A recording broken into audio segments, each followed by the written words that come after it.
বাংলাদেশি সকল সরকারি চাকরিজীবীদের জন্য মহার্ঘ ভাতা নিয়ে এলো দারুণ সুখবর। আপনারা যদি বাংলাদেশের প্রধান প্রধান পত্রিকাগুলো খেয়াল করেন, সেখানে দেখতে পাবেন প্রত্যেকটি পত্রিকায় মহার্ঘ ভাতার পক্ষে বিভিন্ন রকম সংবাদ প্রতিবেদন প্রকাশ করেছেন। এবং অন্যদিকে আপনি যদি খেয়াল করেন, বিভিন্ন কর্মচারী পরিষদ, সেই সঙ্গে ভিপি নূর এবং অন্যান্য বিভিন্ন রকম ব্যক্তিবর্গ সবাই সরকারি চাকরিজীবীদের জন্য, বিশেষ করে 11 থেকে 20তম গ্রেডের সরকারি চাকরিজীবীদের জন্য মহার্ঘ ভাতা প্রদানের ব্যাপারে বিভিন্ন রকম সুপারিশ করেছেন। আর অর্থ মন্ত্রণালয় থেকে যেহেতু কেবলমাত্র এই মহার্ঘ ভাতার বিষয়টি অর্থাৎ ফাইলটি ফেরত পাঠিয়েছে, সেই ক্ষেত্রে মহার্ঘ ভাতা পূর্ণ নির্ধারণের ব্যাপারটি খুব দূরের ব্যাপার নয়, অর্থাৎ খুব শিগগিরই এই মহার্ঘ ভাতা পূর্ণ বিবেচনা করা হবে। তো কি বলা হচ্ছে মূলত সরকারের পক্ষ থেকে, আর কি বলা হচ্ছে বিভিন্ন রকম সংবাদ প্রতিবেদনগুলো থেকে, এই সংক্রান্ত বিস্তারিত তথ্য জানাবো আজকে ভিডিওতে।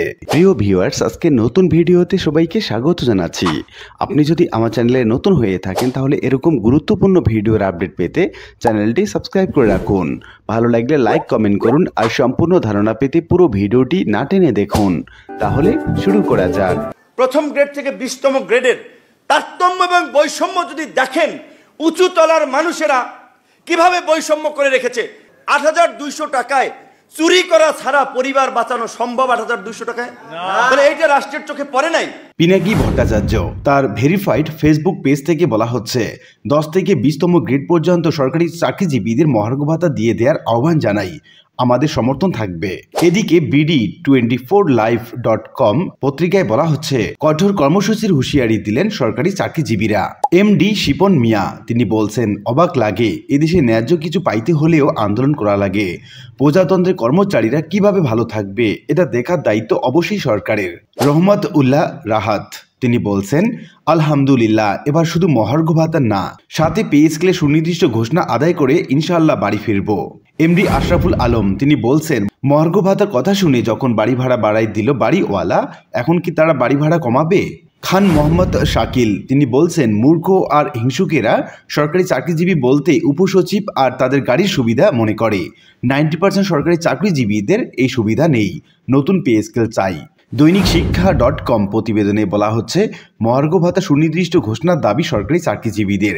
এখানে বলা হচ্ছে, গত 10 বছর ধরে সরকারি চাকরিজীবীদের বেতন ভাতা বাড়ানো হয় না, কিন্তু দেশের সব সেক্টরের কর্মচারীদের বেতন বাড়ানো হয়েছে। একই সঙ্গে এই দাবি বাস্তবায়ন করা না হলে আগামী 7 ফেব্রুয়ারি কেন্দ্রীয় শহীদ মিনারে কর্মসূচি মহাসমাবেশ করার ঘোষণা দেন তারা। এদিকে দৈনিক ইত্তেফাক পত্রিকায় বলা হচ্ছে, মহার্ঘ ভাতা বাতিল হলে কঠোর কর্মসূচি হুঁশিয়ারি দিয়েছেন সরকারি চাকরিজীবীরা। এখানে বলা হচ্ছে, মহার্ঘ ভাতা বাতিলের সিদ্ধান্তের প্রতিবাদ জানিয়েছে 11 থেকে 20তম গ্রেডের সরকারি চাকরিজীবীরা।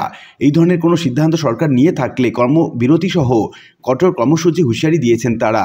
শনিবার 25 জানুয়ারি জাতীয় প্রেস ক্লাবের সামনে সরকারি চাকরিজীবী ফোরাম আয়োজিত এক প্রতিবাদী অবস্থান কর্মসূচিতে এই ঘোষণা দেন বক্তারা। আগামী 31 জানুয়ারির মধ্যে মহার্ঘ ভাতা দেওয়ার নিশ্চয়তা না পেলে 7 ফেব্রুয়ারিতে কেন্দ্রীয় শহীদ মিনারে মহাসমাবেশে ঘোষণা দিয়েছে সরকারি চাকরিজীবী ফোরাম।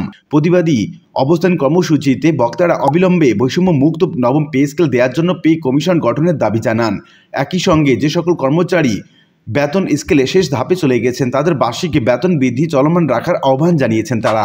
অবস্থান কর্মসূচিতে বক্তারা বলেন, গত 7 বছর ধরে বৈষম্য মুক্ত পে স্কেলের দাবিতে আন্দোলনের পর বৈষম্য বিরোধী সরকার মহার্ঘ ভাতা প্রদানের কমিটি গঠন করেছে, যার ফলে কর্মচারীরা আশার আলো দেখিয়েছিল।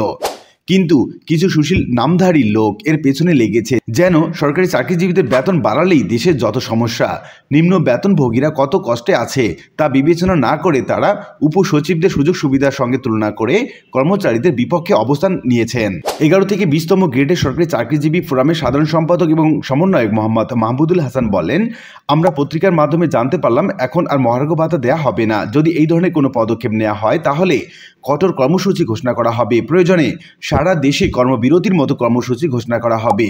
ফোরামের সভাপতি লুৎফর রহমান সভাপতিত্বে কর্মসূচিতে অন্যদের মধ্যে উপস্থিত ছিলেন উন্নয়ন পরিষদের সভাপতি জিয়াউল হক সহ সভাপতি সহ আরো অনেকে। উল্লিখিত বিভিন্ন আলোচনা থেকে আমরা এটুকু বলতে পারি যে, সরকারি চাকরিজীবীদের বেতন বৃদ্ধি সহ মহার্ঘ ভাতা, সেই সঙ্গে পে স্কেলের দাবি দীর্ঘদিনের। নিত্য প্রয়োজনীয় দ্রব্যের বৃদ্ধি পাওয়ার কারণে তাদের জীবনযাত্রা স্থবির হয়ে গেছে। অনেকের ক্ষেত্রে প্রচুর পরিমাণে ঋণ করে তারা জীবনযাপন করছেন, আর এই কারণে মহার্ঘ ভাতা সেই সঙ্গে পে স্কেল হওয়াটা খুব জরুরি হয়ে পড়েছে এবং সরকারের উচিত এই মহার্ঘ ভাতা কিংবা পে স্কেল দেয়া। আশা করি বিষয়টি বুঝতে পেরেছেন। আর আজকের ভিডিওটি এ পর্যন্তই। আশা করি ভিডিওটি আপনাদের ভালো লেগেছে। ভিডিওটি ভালো লাগলে লাইক কমেন্ট করতে ভুলবেন না। দেখা হবে অন্য কোনো ভিডিওতে। সে পর্যন্ত সবাই ভালো থাকবেন। ধন্যবাদ।